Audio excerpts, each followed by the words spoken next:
तो जैसा कि लास्ट एपिसोड में हमने देखा था कि युनफे अपने दोस्तों से धोखा खाकर ट्रिबुलेशन में फेल हो गया। यहाँ पर युनफे की बॉडी डिस्ट्रॉय हो गई, मगर वो समय में पीछे आ गया। उसे यकीन था कि ये सब उसके 9 सन सुप्रीम टेक्निक का कमाल होगा। भले युनफे के पास एम्परर रेल्म की पावर नहीं थी, मगर उसे फ्यूचर को बदलने का मौका मिल गया। तो युनफे अपनी पावर्स को इंक्रीज करने की कोशिश करने लगा। मीनवाइल उसके सिख का एल्डर जोंगनियान युनफे को रास्ते से हटाने की फिराक में था, तो उसने ये क्लैन के कॉन्टेस्ट में युनफे के फादर की पोजीशन को हथियाने की कोशिश की। हालांकि युनफे ने सही वक्त पर कमबैक करते हुए जोंगनियान के बड़े बेटे लियान को खत्म कर दिया। साथ ही साथ उसने अपने फादर की पोजीशन को भी सिक्योर कर लिया था।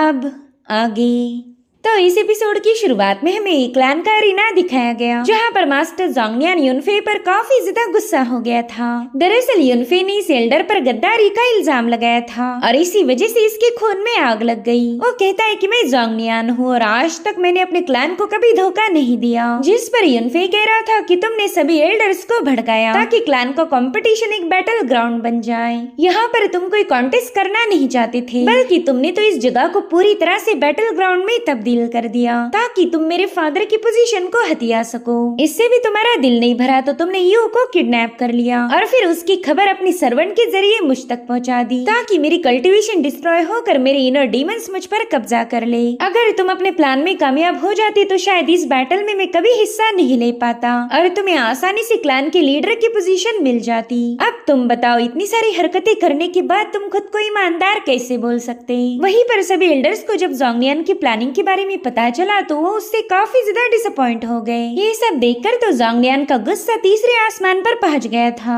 वो युनफे से कहने लगा कि तुम मुझ पर झूठे इल्जाम लगा रहे हो, जिस पर युनफे बता रहा था कि मैं बिना सबूत के कभी कोई एक्शन नहीं लेता। तूने जो कुछ भी किया है वो मैं सबके सामने साबित कर दूंगा। और उतने में वहाँ पर युनफे के दोस्त पहुँच गए। जाओ उस सर्वेंट को लेके आया था जिसने युनफे के कल्टीवेशन को डिस्टर्ब करने की कोशिश की थी। यहाँ पर वो बंदी सभी एल्डर्स और युनफे से माफी मांगने लगी। वो कह रही थी कि मुझसे बहुत बड़ी गलती हो गई जो मैंने एल्डर जोंगनियान का साथ दिया। इन्हीं के ऑर्डर पर मैंने युनफे की कल्टीवेशन को डिस्टर्ब किया था। हालांकि जोंगनियान तो अपनी गलती को मानने के लिए बिल्कुल भी तैयार नहीं था। तो युनफे कहने लगा कि मैं तो ऑलरेडी तुम्हारे जाल में फंसने वाला था। ये तो अच्छा हुआ कि मैंने सोच समझकर फैसला लिया, वरना मेरी जिंदगी तो तुम्हारी वजह से रुइन हो जाती। और अब हमें थोड़ी देर पहला की कहानी दिखाई जाती है, जहाँ पर यू को एग्जीक्यूशन हॉल में बुरी तरह से टॉर्चर किया जा रहा था। और उतने में वो सर्वेंट वहाँ पर पहुँच गई। वो यू को बता रही थी कि युनफे के माइंड पर ऑलरेडी उसके इनर डीमंस ने कब्जा किया। अब तो वो बंदा बिल्कुल भी क्लैन कंपटीशन में हिस्सा नहीं ले सकता। साथ ही साथ यू को टॉर्चर करने वाला बंदा उस सर्वेंट से कहने लगा ये लड़की काफी ज्यादा जिद्दी है। मैंने इसे बोला था कि युनफे के खिलाफ झूठी गवाही दो, लेकिन ये तो मेरी बात सुनने के लिए तैयार नहीं। जिस पर वो सर्वेंट कह रही थी कि फिर ठीक है, इसे खत्म कर दो। वैसे भी ये लड़की अब हमारे किसी काम की नहीं रही। हमारा प्लान तो सक्सेसफुल हो गया। जो सुनते साथ ही वो बंदा इवल स्माइल करते हुए यू का काम तमाम करने वाला था, लेकिन तभी उसकी माथे से सोल डिवावरिंग नीडल आर पार हो गई। दरअसल युनफे सही वक्त पर वहाँ पर पहुँच चुका था। उसने जैसे यू की इंजरीज को देखा, उसकी गुस्से का बांध टूट गया। उसकी बॉडी से बहुत ही स्ट्रॉन्ग ऑरा रिलीज हो रही थी, जो देखकर तो वो बंदी थोड़ी सी पैनिक हो गई। वो तुरंत ही अपने साथियों को हुक्म देती है कि जल्दी से इस युनफे को खत्म कर दो। लेकिन उतने में युनफे की बॉडी से बहुत ही स्ट्रॉन्ग एनर्जी रिलीज होने लगी। वो पावर इतनी ज्यादा भयानक थी कि उसके चपेट में आते ही वो सभी लोग ऑन द स्पॉट मारे गए। अब यहाँ पर उस सर्वेंट को समझ आ चुका था कि उसका खेल तो खत्म होने वाला है। वहीं पर युनफे बड़े ही गुस्से में उसकी तरफ आगे बढ़ रहा था, तो बंदी तुरंत ही उसके सामने रहम की भीख मांगने लगी। लेकिन युनफे ने अपनी ऑरा का यूज करते हुए उसे वहीं पर बेहोश कर दिया। तब तक युनफे का दोस्त जाओ भी वहाँ पर पहुँच चुका था। वो तो यू की ऐसी हालत देखकर ही उस सर्वेंट को मारने वाला था। हालांकि युनफे ने उसे रोक लिया। वो कह रहा था कि ये सर्वेंट हमारे काम आएगी। अरे अब कहानी दोबारा से प्रेजेंट टाइम में आ जाती है। यहाँ पर युनफे जोंगनियान से कहने लगा कि शायद तुमने ये उम्मीद नहीं की थी कि मैं टेम्पररी बेसिस पर अपनी पावर्स को बूस्ट कर सकता हूँ। तुम्हें तो लगा था कि इनर डीमंस मेरी बॉडी पर कब्जा कर लेंगे, लेकिन यहाँ पर तुम्हारा अंदाजा गलत निकला। सिर्फ इतना ही नहीं, तुम्हारा तो एक और अंदाजा फेल हुआ। तुम्हें लगा नहीं था कि एग्जीक्यूशन हॉल के असासिन्स को मैं एक ही झटके में मार पाऊंगा। अब ये सारी बातें सुनने के बाद जोंगनियान के पास तो अपने दांत पीसने के अलावा और कोई ऑप्शन नहीं था। वहीं पर युनफे के फादर टियानपेंग ने सभी एल्डर्स के हवाले एक दस्तावेज किया, जिससे साबित हो रहा था कि जोंगनियान किन फैमिली और शी फैमिली के साथ मिला हुआ है।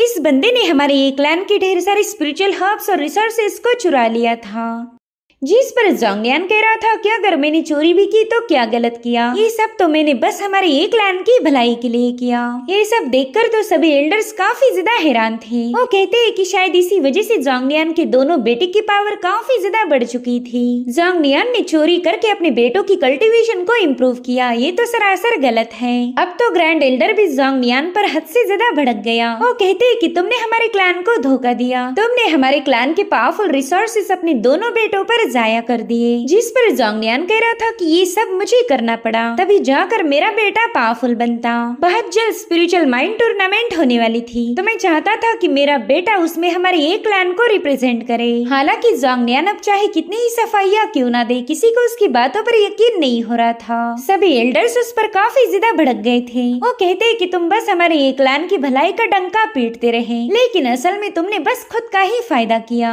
इसलिए आज ही क्या बल्कि हम कभी भी एक क्लैन के लीडर की पोजीशन तुम्हारे हवाले नहीं करेंगे। साथ ही साथ जोंगनियान को सरेंडर करने का हुक्म दे रहे थे। यहाँ पर जोंगनियान इरिटेट होते हुए कहने लगा कि मेरा प्लान फुल प्रूफ था, तो भला इस युनफे ने मेरे प्लान को रिवील कैसे किया? जिस पर युनफे अपने कूल अंदाज में कह रहा था कि ये तो मुझे ऐसे ही पता चला। चलो ये तो अच्छा हुआ कि मैंने तुम्हारी नाक में दम किया। तुम्हें ऐसे इरिटेट होता हुआ देखकर मुझे काफी ज्यादा मजा आ रहा है। यहाँ पर ज्यादा स्ट्रेस की वजह से जोंगनियान की हालत खराब होने लगी। वो कह रहा था कि मैंने 3 साल लगाकर इस प्लान को बनाया था, लेकिन आज मेरा प्लान फेल हो गया, अब तो मैं कहीं का नहीं रहा। वहीं पर एल्डर टियानपेंग ने क्लैन लीडर होने के नाते जोंगनियान को एग्जीक्यूट करने का हुक्म दिया, क्योंकि उन्हें पता था कि अगर इस बंदे को बख्श दिया जाए तो ये आगे चलकर और मुसीबतें खड़ी करेगा। लेकिन जोंगनियान के पास अभी भी अपनी आखिरी मूव बाकी थी। वो टियानपेंग से कहता है कि तू मुझे मार नहीं सकता क्योंकि तुझ में इतना दम ही नहीं है, और फिर वो एसेंस एक्सप्लोडिंग पिल को कंज्यूम करते हुए अपनी पावर्स को इंक्रीज कर देता है। यहाँ पर युनफे को पता था कि अगर इस बंदे ने उसके फादर पर अटैक किया तो मारे जाएंगे, मगर युनफे इस बंदे को रोक पाई इससे पहले उसने टियानपेंग पर अटैक कर दिया था।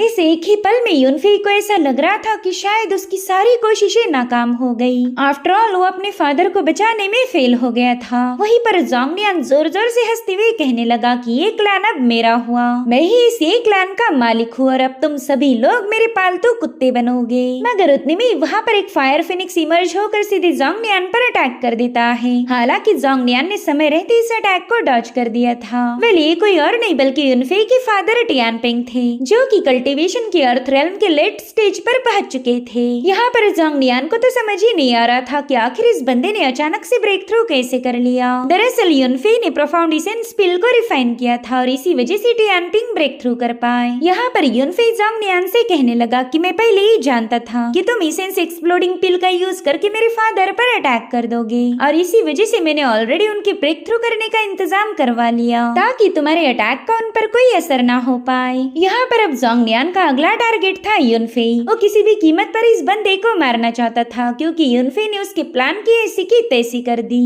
यहाँ पर ये बंदा युनफे पर कई सारे हमले करने की कोशिश कर रहा था, लेकिन युनफे ने उसके हर एक मूव का जवाब दिया।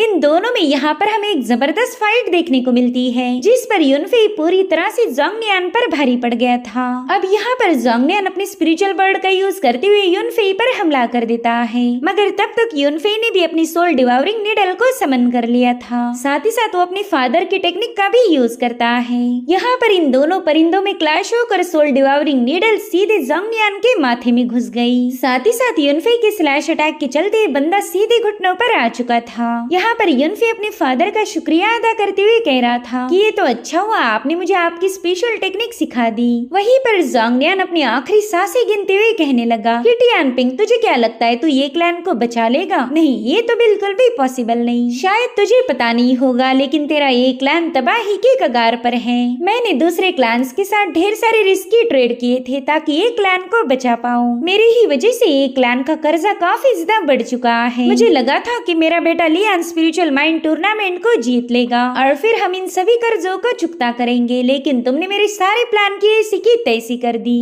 मेरे प्लान तो फेल हो ही गए, लेकिन अब हमारे क्लैन के रिवाइवल का चांस भी उसी के साथ वैनिश हो गया। सिर्फ मैं ही वो बंदा था जो हमारे एक क्लैन को बचा सकता था। और इतना कहते साथ ही जोंगनियान की वहाँ पर मौत हो गई और उतने में वहाँ पर एक क्लैन का डिसाइपल एक बुरी खबर लेकर पहुँच गया। दरअसल एक क्लैन के पॉन शॉप पर अटैक हुआ था। एक क्लैन की हर एक शॉप पर कर्जदार पहुँच गए थे, जो कि एक क्लैन के मेंबर्स को बुरी तरह से पीटने लगे। वो कह रहे थे कि आज तो एक क्लैन का लीडर टियान पेंग रिप्लेस हो जाएगा और ऐसा होते साथ ही सारे शॉप्स हमारे कब्जे में आएंगे। और उतने में ही मास्टर टियानपिंग मार्केट में पहुंच गए। अब मास्टर टियानपिंग को वहाँ देखकर वो लोग तुरंत ही उन्हें ग्रीट करने लगे। जो देख मास्टर टियानपिंग कहते कि चलो ये बात तो अच्छी है कि तुम लोग अभी तक भूले नहीं कि मैं ही एक क्लैन का लीडर हूँ। शायद तुम सबने मिलकर जोंगनियान के साथ एक लंबे अरसे पहले ये प्लानिंग बनाई थी कि आज के दिन तुम हमारे एक क्लैन को तबाह करोगे। जिस पर वो लोग सफेद झूठ बोलते हुए कहने लगे कि हमारा तो ऐसा कोई इरादा नहीं था, हम तो यहाँ पर बस अपने कर्जे की वसूली करने आए हैं। जिस पर मास्टर टियानपिंग कहने लगे कि हमने तुमसे एक फूटी कौड़ी भी नहीं ली थी। अगर तुमने कर्जा दिया था तो वो दिया जोंगनियान को, जो कि अब जिंदा नहीं। और उतने में वहाँ पर युआनयू सिटी का गवर्नर कांग्रेन पहुँच गया। वो टियानपिंग से कहने लगा कि मैं जानता हूँ तुम्हारी बात एकदम सही है, मगर जोंगनियान आफ्टर ऑल तुम्हारे ही एक क्लैन का मेंबर था। तो अब बताओ क्या तुम अभी भी जोंगनियान के कर्जे को चुकाना नहीं चाहोगे? अब इस पर टियानपिंग को ये जवाब दे पाई इससे पहले युनफे कांग्रेन के सामने जाकर खड़ा हो गया। वो कह रहा था कि हमारे एक क्लैन पर जितना भी कर्जा रहेगा वो हम सारा चुकाने के लिए तैयार हैं। मगर टियानपिंग उसे समझाने लगे कि हमारे पास इन लोगों का कर्जा चुकाने के लिए कोई पैसा नहीं। अगर हमने ऐसा नहीं किया तो ये लोग हमारी सभी शॉप्स पर कब्जा कर लेंगे, यानी कि हमारी इनकम का सारा सोर्स टूट जाएगा और फिर तो हमारे एक क्लैन की तबाही पक्की है। उतने में ही गवर्नर कांग्रेन युनफे से कहने लगा कि तुम काफी ज्यादा बोल्ड हो, मगर आज के इन हालातों में तुम्हारा बोल्डनेस काम नहीं आएगा। तुम्हारे एल्डर जोंगनियान ने एक क्लैन के नाम पर सभी क्लैन से ढेर सारा कर्जा उठाया था, जिनका कॉन्ट्रैक्ट आज के दिन ही खत्म होता है। अगर आज के दिन तुमने कर्जा नहीं चुकाया तो तुम्हारी सारी शॉप्स दूसरे क्लैन के पास चली जाएंगी और इस पर तुम कोई एक्शन नहीं ले सकते। मगर उतने में वहाँ पर लिंगजिन पवेलियन की ओनर शाओ चियान पहुँच गई। वो युनफे से पूछने लगी कि कहीं मुझे यहाँ आने में देर तो नहीं हो गई? जिस पर युनफे कह रहा था ना बिल्कुल नहीं, आप तो एकदम परफेक्ट टाइम पर आई हो। यहाँ पर शाओ चियान कांग्रेन और टियानपिंग को भी ग्रीट करने लगी। ब्यूटी ब्लेड शाओ चियान के बारे में सिटी के सभी लोग जानते थे, मगर उन्हें ये समझ नहीं आ रहा था कि ये बंदी अचानक से यहाँ पर कैसे आ गई। इसलिए कांग्रेन उससे पूछने लगा कि जहाँ तक मैं जानता हूँ आप पवेलियन के बाहर पाँव भी नहीं रखती, फिर आज आपका यहाँ पर आना कैसे हुआ? जिस पर शाओ चियान बता रही थी कि मैं एक क्लैन के साथ एक बिजनेस डील करना चाहती हूँ। हाल ही में मेरी यंग मास्टर युनफे के साथ मुलाकात हुई थी और उन्होंने तो इस अग्रीमेंट के लिए हाँ बोल दिया। साथ ही साथ शाओ चियान बात करते हुए युनफे के साथ भी काफी ज्यादा फ्लर्ट करने लगी, जो देखकर युनफे शर्माने लगता है। उसे तो अपने फादर के सामने काफी ज्यादा एम्बैरेसमेंट फील हो रही थी। यहाँ पर शाओ चियान कांग्रेन को बता देती कि आज मैं यहाँ पर 10,000 क्रिस्टल दे सकती हूँ। मेरे ख्याल से इससे युनफे का कर्जा थोड़ा सा कम हो जाएगा। अब ये सुनकर तो मास्टर टियानपिंग के होश ही उड़ गए। उन्हें समझ नहीं आ रहा था कि आखिर युनफे ने इस खतरनाक बंदी को कैसे पटा लिया। और उतने में वहाँ पर सू क्लैन की किंग लियान भी पहुँच जाती है। और तो युनफे को शाओ चियान के इतने करीब देखकर ही काफी ज्यादा गुस्सा हो गई। हालांकि युनफे अपनी गर्लफ्रेंड को बिल्कुल भी नाराज नहीं करना चाहता था, इसलिए वो तुरंत ही जाकर उसके हाथ थाम लेता है। वो युनफे को बताने लगी कि मैं अपने साथ 20,000 स्पिरिचुअल क्रिस्टल्स लेके आई हूँ ताकि तुम अपने एक क्लैन का कर्जा चुका पाओ। अब मुझे नहीं लगता कि तुम्हें किसी और से मदद लेने की जरूरत है। यहाँ पर उसने सीधे शाओ चियान पर ताना कसा था। अब ये सुनकर तो सभी लोगों के होश उड़ गए। उन्हें समझ नहीं आ रहा था कि ये लड़कियां ये क्लैन के लिए डेस्परेट है या फिर युनफे के लिए। अब यहाँ पर शाओ चियान भी किंग लियान के सामने हारना नहीं चाहती थी, इसलिए उसने तुरंत ही जाकर युनफे का दूसरा हाथ पकड़ लिया। वो बता रही थी कि युआनयू एकेडमी में सबसे खूबसूरत 4 लड़कियां हैं और मेरे ख्याल से तुम उनमें से एक हो। जिस पर किंग लियान कह रही थी कि हाँ मैंने भी आपकी काफी ज्यादा तारीफें सुनी है। आप लिंगजिन पवेलियन की ब्यूटी ब्लेड शाओ चियान हो, आपसे मिलकर खुशी हुई। मगर युनफे जानता था कि इन दोनों को आपस में मिलकर जरा भी खुशी नहीं हो रही, ये तो बस फॉर्मेलिटीज को कंप्लीट कर रही है। यहाँ पर किंग लियान हंस से कहने लगी कि बड़ी बहन शाओचियान आप काफी ज्यादा खूबसूरत हो। आप बड़ी बहन ये लफ्ज सुनते ही शाओचियान उस पर गुस्सा हो गई। वो कह रही थी कि पता नहीं तुम्हें किस एंगल से मैं तुमसे बड़ी लगती हूँ। तो किंग लियान उस पर जवाब देते हुए कहने लगी कि आपने आपकी डेट ऑफ बर्थ चेक करनी चाहिए। मेरे ख्याल से आप मुझसे और युनफेई से बड़ी हो, तो हम दोनों मिलकर आपको बड़ी सिस्टर बुलाएंगे। यहाँ पर किंग लियान ने बड़ी ही चालाकी के साथ शाओचियान का रोमांटिक वाला पत्ता काट दिया था। यहाँ पर युनफेई को फील हो रहा था कि बस कुछ ही दिनों में उसकी काफी अच्छे से वाट लगने वाली है, और उसका टेंशन तो तब बढ़ा जब मिस शाओचियान ने ऐलान कर दिया कि युनफेई को एक छोटी बच्ची की नहीं बल्कि एक मैच्योर औरत की जरूरत है, जो कि उम्र में इतनी बड़ी हो कि वो युनफेई का ख्याल रख पाए। बस वही औरत युनफेई के साथ एक लॉन्ग टर्म रिलेशन चला सकती है, और मेरे ख्याल से मैं उस कैटेगरी में एकदम फिट बैठती हूँ। क्यों युनफेई, मैंने सही कहा ना? तो बेचारे युनफेई ने भी डर के मारे हाँ बोल दिया। यहाँ पर वो दिल ही दिल में कहने लगा कि बाप रे, ऐसी खतरनाक सिचुएशन में मैं पहले कभी भी नहीं फंसा था। अगर मैंने इसमें से एक को भी मना किया तो ये दोनों लड़कियां मेरी जूते से पिटाई करेगी। इधर ये दोनों लड़कियां युनफेई को अपनी तरफ खींचना शुरू कर देती हैं। यहाँ पर युनफेई दिल ही दिल में चिल्ला रहा था कि फादर आप वहाँ रुक के तमाशा क्या देख रहे हो, जल्दी से यहाँ आकर मेरी जान छुड़ाए। यहाँ पर टियानपिंग को समझ नहीं आ रहा था कि वो अपने मासूम बेटे की जान कैसे बचाए, इसीलिए उन्होंने टॉपिक को चेंज करते हुए युनफेई को फुलटो इग्नोर मार दिया। वो कहने लगे कि मेरे ख्याल से हमने सबसे पहला हिसाब किताब पर ध्यान देना चाहिए, युनफेई 2 टुकड़े बाद में कर लेना। उतने में ही युनफेई शाओचियान से कहने लगा कि क्यों ना आप हमारे मेंशन चलिए, वहाँ जाकर मैं आपकी इंजुरीज को हील करूंगा। जो सुनकर किंग लियान युनफेई से कह रही थी कि मैं भी तुम्हारे साथ चलूंगी। हालांकि शाओचियान ने इसके लिए मना कर दिया। वो कह रही थी कि तुम भला हम दोनों के बीच में कबाब में हड्डी क्यों बनना चाहती हो। युनफेई समझ गया था कि इन दोनों के झगड़े आसानी से खत्म नहीं होने वाले। वो दिन दूर नहीं जब ये दोनों लड़कियां मिलकर युनफेई की पिटाई करेगी। यहाँ पर युनफेई को बस अपने फादर से ही उम्मीद थी कि शायद सिर्फ वही इस दोनों लड़कियों से उसका पीछा छुड़ा सकते हैं, मगर टियानपिंग तो एक सीधे सिंपल बंदे थे, उन्हें तो अपने ही बेटे पर गुस्सा आने लगा। वो कहने लगे कि आखिर युनफेई इन लड़कियों के चक्रों में कैसे फंस गया, जरूर से मेरी परवरिश में ही कोई कमी रह गई। जिस पर उनका सर्वेंट कह रहा था कि आप बिल्कुल ऐसी बातें ना सोचिए, हमारे यंग मास्टर इतने महान है कि उन्होंने अपनी बॉडी का सौदा करके हमारे क्लैन को बचा लिया। और अब हमें थोड़ी देर बाद की कहानी दिखाई गई, जहाँ पर युनफेई अपने फादर टियानपिंग के साथ बैठा हुआ था। यहाँ पर टियानपिंग ने युनफेई से सवाल पूछा कि बताओ तुम्हें जोंगलियान के प्लान के बारे में पहले ही कैसे पता चला। यहाँ पर युनफेई अपने एम्परर वाले टोन में कहने लगा कि ये बुड्ढा सब जानता है, मगर उतने में ही टियानपिंग उस पर काफी ज्यादा भड़क गए। यहाँ पर उन्होंने अपनी रन पावर को एक्टिवेट करते हुए कोई पोएम दोहराना शुरू कर दी, तो युनफेई भी उस पोएम को दोहराने लगा। साथ ही साथ इन्होंने मार्शल आर्ट की कुछ मूव को परफॉर्म करते हुए इस पोएम को दोहराना शुरू कर दिया, जो कि दिखने में काफी ज्यादा फनी था। और अब इस परफॉर्मेंस की खत्म होती फाइनली टियानपिंग ने चैन की सांस ली। वो कह रही थी युनफेई तूने तो मुझे डरा ही दिया, मुझे लगा था कि तेरी बॉडी को किसी ने पजेस किया है। जिस पर युनफेई कह रहा था फादर मेरे ख्याल से आप कुछ ज्यादा ही सोच रहे हो, मैं तो आपका ही बेटा हूँ। जिस पर टियानपिंग कह रही थी हाँ बिल्कुल, अगर तुम्हें हमारी ये टेक्निक याद नहीं रहती तो शायद मैं तुम्हें खत्म कर देता। अब ये सुनकर बेचारा युनफेई काफी ज्यादा पैनिक हो गया। वो दिल ही दिल में सोचता है कि अच्छा हुआ रिबॉर्न होने के बाद मुझे सब कुछ याद था, वरना इस बार तो मैं अपने बाप के हाथों ही मारा जाता। उतने में ही टियानपिंग युनफेई से कहने लगी कि चलो काम की बात करते हैं। इस बार के इंसिडेंट ने हमारे एक क्लैन का काफी ज्यादा नुकसान किया है। जल्दी स्पिरिचुअल माइंड टूर्नामेंट ऑर्गेनाइज की जाएगी और उसमें हमारे क्लैन को ढेर सारी मदद की जरूरत पड़ने वाली है। भले ही जोंगलियान का बड़ा बेटा मारा गया, लेकिन उसका छोटा बेटा शियांग अभी भी जिंदा है। अगर उस लड़के ने अपनी गलती को मान लिया तो हम उसे अपने साइड रख सकते हैं। लेकिन उतने में ही एक तेज रोशनी ने उनका ध्यान खींच लिया। ये रोशनी किन फैमिली के सीक्रेट रूम से आ रही थी। वेल यहाँ पर हम किन फैमिली के यंग मास्टर किनान को देख पाते हैं, जिसने ब्रेक थ्रू करते साथ ही अपनी पावरफुल ऑरा को रिलीज कर दिया। उसकी एनर्जी इतनी ज्यादा भयानक थी कि उसके साइड में बैठे हुए सभी लोग काफी दूर पटके जाते हैं। साथ ही साथ पूरा हॉल शेक हो रहा था। दरअसल किनान ने आज हेवनली स्पिरिट बॉडी को अवेकन किया है। यहाँ पर किनान ईवल स्माइल करते हुए कहने लगा कि मैं इस हेवनली स्पिरिट बॉडी की पावर को चेक करना चाहता हूँ। और फिर उसने अपने ही एक कल्टीवेटर को दबोच लिया। वो बंदा किनान के सामने रहम की भीख मांग रहा था, मगर किनान काफी ज्यादा ब्रुटल है। उसने एक ही फटके में उस बंदे की बॉडी को डिस्ट्रॉय कर दिया।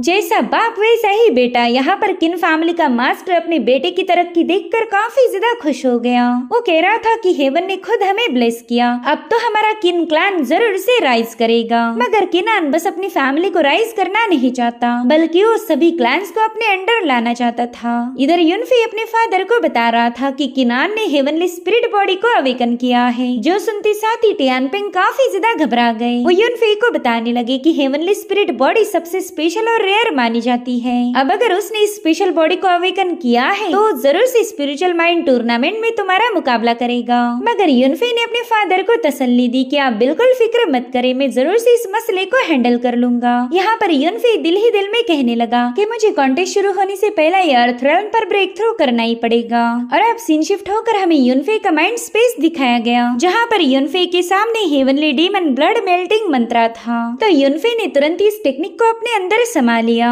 यहाँ पर उसे डिमोनिक बीस्ट का इसेंस ब्लड और किशन फ्लावर की जरूरत थी। अगर ये दोनों चीजें उसे हासिल हो गई तो वो इस टेक्निक को आसानी से मास्टर कर लेगा। इसलिए युनफे टियानशु फॉरेस्ट में जाने का डिसीजन लेता है, जिसके बाद युनफे यू से मिलने के लिए उसके बेडरूम में पहुंच गया। यू की इंजुरीज अब काफी हद तक हील हो चुकी थी। अब युनफे उसे समझाने लगा कि कल्टीवेशन कितना ज्यादा जरूरी होता है। अगर तुम कल्टीवेट कर पाती तो शायद वो लोग तुम्हें टॉर्चर नहीं करते। मेरे ख्याल से अब तुमने भी अपनी कल्टीवेशन जर्नी की शुरुआत करनी चाहिए। इस तरह से तुम खुद के साथ साथ अपने फैमिली को भी प्रोटेक्ट कर सकती हो। जिस पर यू कहती है कि मैं कल्टीवेट करने के लिए तैयार हूँ, लेकिन आपको हमेशा मुझे अपने साथ रखना होगा, जिसके लिए युनफे भी राजी हो गया। वो कह रहा था कि मैं टियानशु फॉरेस्ट जाने वाला हूँ, तो मैं चाहता हूँ कि तुम भी मेरे साथ चलो। तब तक जाओ भी यू का खाना लेकर वहाँ पर पहुँच गया। उसने युनफे की बातें सुन ली थी, इसलिए वो भी जिद करने लगा कि मैं भी तुम्हारे साथ टियानशु फॉरेस्ट आना चाहता हूँ। तो युनफे कह रहा था बिल्कुल तुम मेरे साथ चल सकते हो, मैं वैसे भी तुम्हें कुछ टेक्निक सिखाने वाला हूँ, तो वहाँ जाकर हम लोग प्रैक्टिस करेंगे।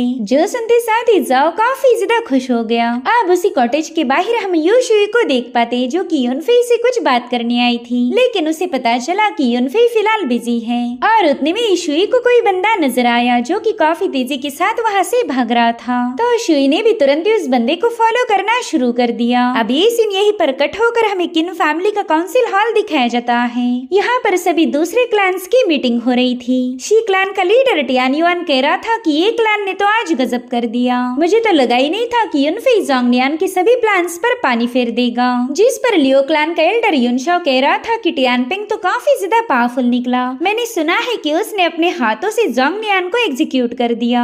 जिस पर किन फैमिली का एल्डर जियोंग कह रहा था कि हमने जोंगनियान को एक इसेंस पिल दी थी, लेकिन उस बंदे ने हमारी पिल को जाया कर दिया। मुझे तो उम्मीद थी कि उस पिल को कंज्यूम करने के बाद जोंगनियान जरूर से उस टियानपिंग का खेल खत्म कर देगा, मगर हमारे सारे प्लान धरे के धरे रह गए। जिस पर शी क्लान का एल्डर टियान युआन कहने लगा कि आप बिल्कुल फिक्र मत कीजिए, जल्द ही चारों क्लान्स के दरमियान स्पिरिचुअल माइंड टूर्नामेंट होने वाली है, और वैसे भी आपके बेटे ने हेवनली स्पिरिट बॉडी को अवेकन किया है, तो हम जरूर से उस टियानपिंग और उसके बेटे युनफे से बदला लेंगे। हालांकि टियान युआन थोड़ा सा परेशान था। वो कहता है कि युनफे की मेरिडियंस अचानक से ही रिकवर्ड हो गई और वो बंदा काफी अजीब सी मूव का यूज कर रहा है। और उतने में वो मिस्टीरियस बंदा काउंसिल हॉल में पहुंच गया। वहीं पर शुई भी उसे फॉलो करते हुए हॉल के रूफ पर पहुंच चुकी थी। वो जल्दी से वहाँ के रूफ को हटाती हुई उस बंदे की शक्ल को देखना चाहती थी। इधर वो बंदा बता रहा था कि युनफे टियानशु फॉरेस्ट जाने वाला है, उस पर हमला करने का आपके पास इससे अच्छा मौका नहीं मिलने वाला। जो सुनते साथ ही किन क्लान का एल्डर जोर जोर से हंसने लगा।